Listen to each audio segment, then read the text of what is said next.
Orang bilang kalau mau karakter seseorang, lihatlah alas kakinya. Tapi buat saya, sandal ini lebih dari sekedar alas kaki.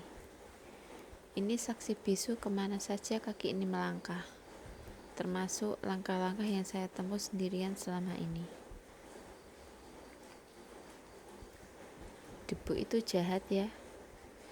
Dia datang pelan-pelan, gak berisik, tahu-tahu sudah bikin kusam saja. Sama seperti rasa sepi. Dia gak datang tiba-tiba lewat badai.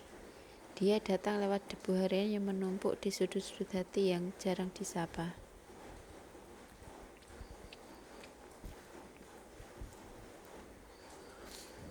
Coba lihat, begitu kena sentuhan kain ini, kulit sandalnya langsung bereaksi. Warnanya jadi lebih hidup lagi. Kadang saya merasa iri sama sandal ini. Dia hanya butuh sedikit polesan, sedikit tekanan lembut, dan dia kembali bersinar. Sudah berapa lama ya gak ada tangan yang mengelus pundak saya seperti saya mengelus sandal ini? Kamu tahu rasanya? Rasa dielus itu bukan cuma soal fisik. Itu soal perasaan diakui. Rasa hangat yang merambat sampai ke dada saat ada seseorang yang bilang, kamu sudah berjuang hebat hari ini.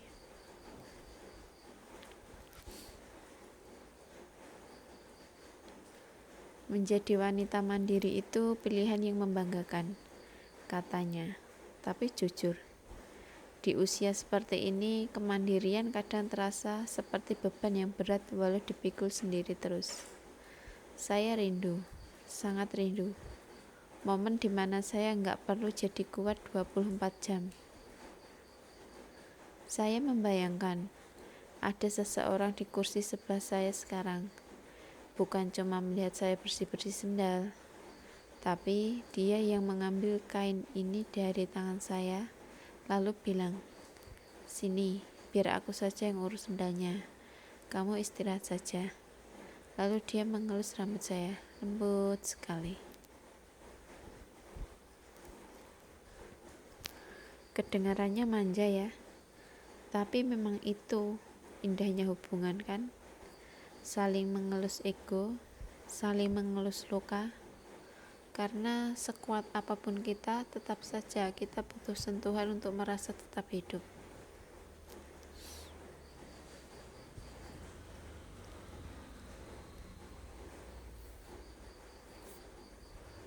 Nah, sekarang kamu sudah cantik lagi, siap untuk melangkah ke tempat-tempat yang indah. Tapi kemana ya? Masa ke kafe cantik cuma buat duduk sendirian lagi? Tante rasa sudah waktunya Tante berhenti sekedar merawat benda mati. Tante ingin ada seseorang yang nyata, seseorang yang mau lihat debu di hati Tante dan mau bantu membersihkannya dengan kasih sayang. Menemukan pasangan di fase ini bukan soal nafsu, tapi soal teman berbagi di sisa perjalanan.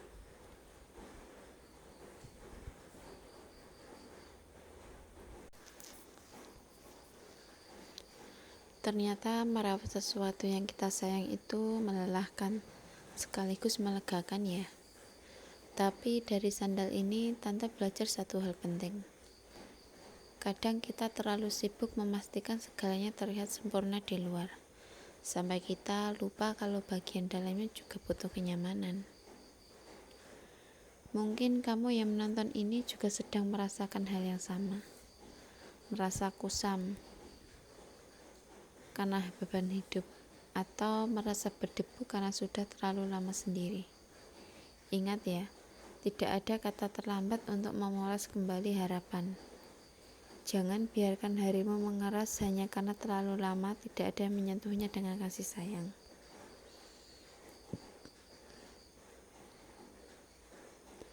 Jangan takut untuk ingin disayangi lagi. Jangan merasa bersalah kalau kamu merindukan belayan atau perhatian. Itu bukan tanda kita lemah, tapi itu tanda bahwa kita manusia, kita diciptakan Kan berpasangan bukan tanpa alasan. Kita butuh sandaran, kita butuh teman untuk menertawakan hal-hal konyol, dan kita butuh seseorang yang bisa melihat kecantikan kita, bahkan saat kita merasa sedang paling kusam. Untuk kamu yang sedang menunggu atau mungkin sedang ragu untuk memulai lagi, pesan tante cuma satu. Cintai dirimu dulu seperti merawat barang kesayanganmu. Berikan dirimu nutrisi yang baik, poles mentalmu dengan pikiran positif, karena saat kita sudah bersinar, orang yang tepat akan lebih mudah menemukan jalan pulangnya menuju kita. Dunia ini luas, jalannya masih panjang. Jangan biarkan langkahmu terhenti hanya karena kamu belum menemukan satu jalan. Pakai sendal terbaikmu, pakai senyum paling tulusmu, dan melangkahlah dengan anggun.